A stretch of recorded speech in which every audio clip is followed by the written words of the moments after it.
Have you ever received a call that shook your world entirely? That's exactly what happened to me one uneventful morning.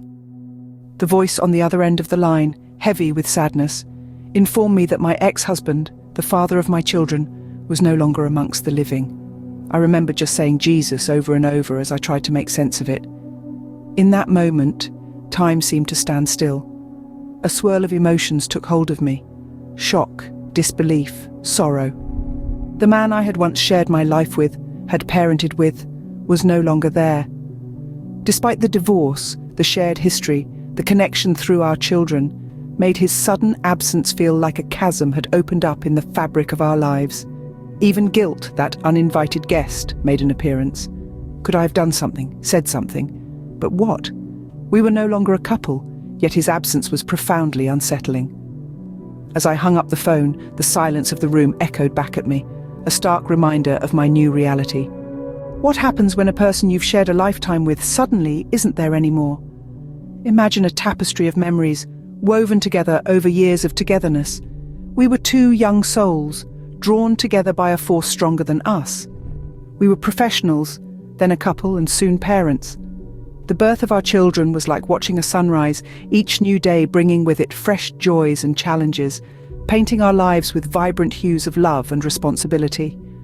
A girl and then a boy, our family was complete. How grateful we were for these gifts God entrusted us with.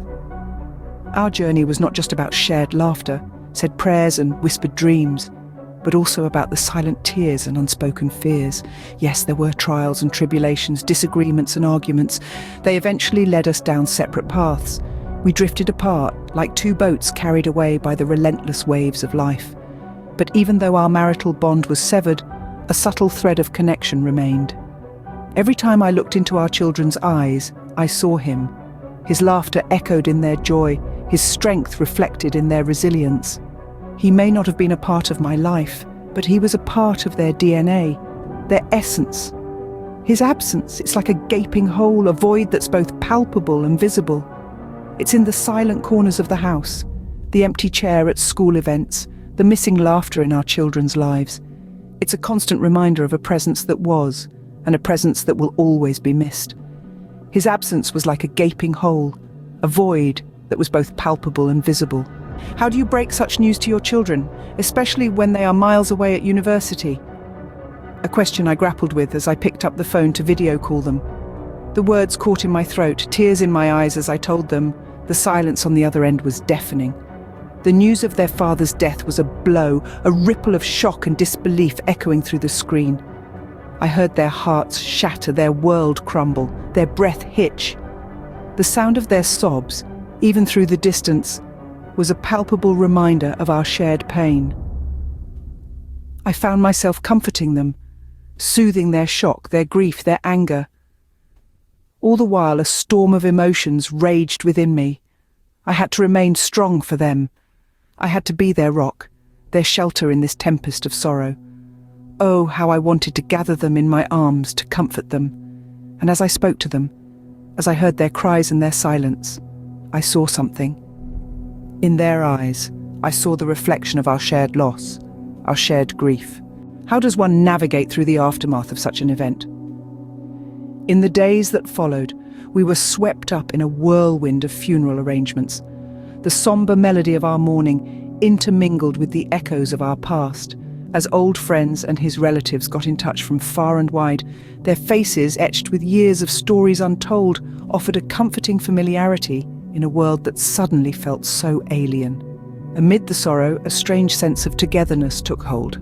We found solace in shared memories, in the quiet understanding that the man we were mourning had left an indelible mark on each of our lives. The support the children received was overwhelming, especially since we couldn't physically attend the funeral. I will delve more into that in another video. But with the last respects paid and the crowd dispersed, the silence that followed was deafening. Everyone had gone back to their lives and I was left to comfort my children. My siblings were so supportive, I drew strength from them to help my children. At times, loneliness that seemed to seep into every corner was a constant reminder of the person who was no longer with us. How could I feel so strongly about a man I had divorced several years ago? Then I realized the sadness wasn't just for me, it was also for my children, and what could have been. That's now permanently gone. I also realized that grieving is not a process to be rushed. It's different for everyone. It's a journey of healing, of coming to terms with the loss. It's about allowing yourself to feel the pain, to acknowledge the emptiness, and to find strength in the face of adversity. I realized that life as we knew it had changed forever, and wondered what the future would look like as we embarked on this new reality.